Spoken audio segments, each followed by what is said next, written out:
Hi, and welcome to this week's edition of the Rugged Rundown.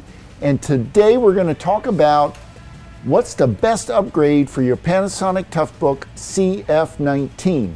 As you well know, back in July, I believe, of 2017, they discontinued this unit, stopped making it. The best processor on it was the i5 third generation processor. So it does not run Windows 11, if at all. So what's the best upgrade to make sure you still have the capabilities like the rotating screen? A lot of people love this feature. The backlit keyboard, the portability and how small it is, and all of the ports that you come to expect, like the serial port, the VGA port, USB ports. What's the best upgrade? I'm going to suggest the best upgrade is the Getac V110.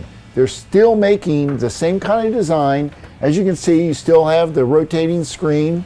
And the nice thing about the V110 is you got a nicer mouse pad. Look at this keyboard. Backlit, larger, so now you don't have to have tiny fingers. So if you have fat fingers like me, this is a nicer keyboard to type on. The screen is going to be better resolution. It's daylight readable, just like the CF-19. It also comes with all the ports that you would expect, like USB, serial port. It has PCMCI slots.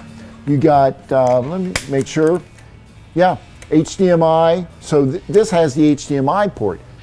In addition, you can get this unit with the i5 8th gen or better. I believe they're going up to the 11th gen right now. So you can run Windows 11 on a Getac V110, which I think is the strongest upgrade that you can make off that CF-19.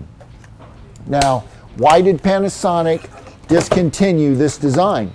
Well, they came out with the CF-20, but then shortly thereafter, they discontinued that. So really the only option Panasonic-wise you have is to go on the Toughbook CF-33. But that's up to you to decide. Let me know in the comments what you think. Don't forget to like this video and subscribe to our channel. That's all I got for you this week. See you next week.